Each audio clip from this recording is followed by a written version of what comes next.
ব্যাপারটা হচ্ছে যে এই সরকার এসে মানে প্রথম 2011 সালে এসে ওরা বামফ্রন্টের যে এমপ্লয়মেন্ট এক্সচেঞ্জ ছিল তাহলে তুলে দেয়। বামফ্রন্ট কিছুদিনের জন্য 50 টাকা মাসে, তখনকার দিনে টাকাটা হয়তো কম নাও হতে পারে, সে টাকা তারা ভাতা দিত। বামফ্রন্ট চালু করেছিল ভারতবর্ষে প্রথম, পরবর্তীকালে এককালীন 5,000 টাকা বোধহয় দেয়। এবারে এখন তারপর কারচুপির অভিযোগ ওঠায় সেটা বন্ধ তো হয়ে গেছে, সবাই জানে।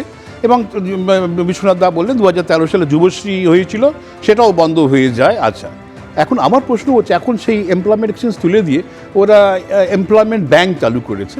এমপ্লয়মেন্ট ব্যাংকে এই মুহূর্তে 50 লক্ষ মতন রেজিস্টার্ড আনএমপ্লয়েড আছে, কিন্তু যদি দেখা যাচ্ছে যে 1800 টাকা বোধহয় বছরে, 18,000 টাকা বছরে হচ্ছে, তার মানে আপনি 28 লক্ষ মতন মানুষকে দিতে পারবেন। 5,000 কোটি টাকা বরাদ্দ আছে এই বাজেটে, মানে 28 লক্ষ, মানে যা আনএমপ্লয়মেন্ট আছে তার অর্ধেক। আপনি ওই জন্য বোধহয় ম্যাট্রিকুলেশনটা করে নিয়েছেন, ম্যাট্রিকুলেশন ডিগ্রিটা থাকতে হবে, তাতে হয়তো কিছু হয়তো কমবে, কিন্তু যে ম্যাট্রিকুলেট হতে পারেনি তার কি দোষ, তাই না? এই সময়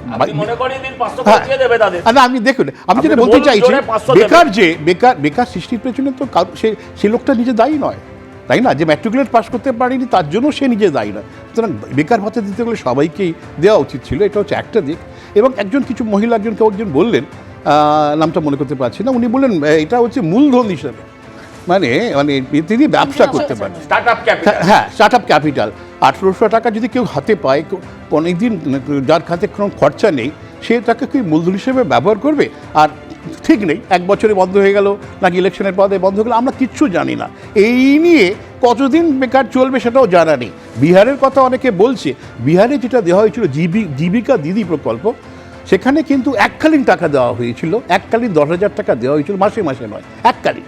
উদ্দেশ্য হচ্ছে সেই টাকায় সে একটা ব্যবসা করে, সেটাও যে ভোট কিনতে হয়নি, সেটা সেই বিতর্কে আমি যেতে চাইছি না। কিন্তু আপনি যদি একসঙ্গে 5,000 টাকা দিয়ে বলতে তোমরা ব্যবসা করো, বা তোমার কোনো স্কিল ডেভেলপমেন্ট হোক, সেগুলো আমি দেখবো। একজন কেউ বললেন স্কিল, সত্যি কথা, এই দেখুন, একজন চাকরি এক আর ভাতা আর এক, তাই না? লোকে চাকরি চায় কেন? ডিসেন্ট এমপ্লয়মেন্ট চায়, বেঁচে পড়তে থাকতে চায়, নিজের পরিবারকে বাঁচাতে চায়, আরও প্রতিবেশীদের মানে সামনে আসতে চায়। কিন্তু আপনি ভাতা নিয়ে কী করতে পারবেন?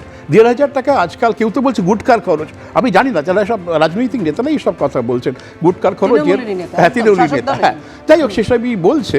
তার মানে বোঝা যাচ্ছে যে এই টাকাটা কোনোভাবেই সম্মানের জন্য নয়। এই টাকাটা বেকার যারা হয়ে আছে, দুর্ভাগ্য, তাদের দুর্ভাগ্য, কেন সমাজ, এই রাজনীতি যারা এত প্রতিশ্রুতি দিয়েছে, তারা এই বেকার কারুকে চাকরি দিতে পারেনি। পশ্চিমবঙ্গ সরকার বলছে কোটি কোটি চাকরি দেওয়া হয়েছে, আমরা জানি না কারা সে ভাগ্যবান, জানি না, কিন্তু বেকারদের যে লাইন পড়েছে, তাই না? এই বেকারদের লাইন কিন্তু বলে দিচ্ছে সরকার যেটা বলছে এত লক্ষের চাকরি দিয়েছে, সেটা সঠিক নয়। এবিপি আনন্দ, এগিয়ে থাকে, এগিয়ে রাখে।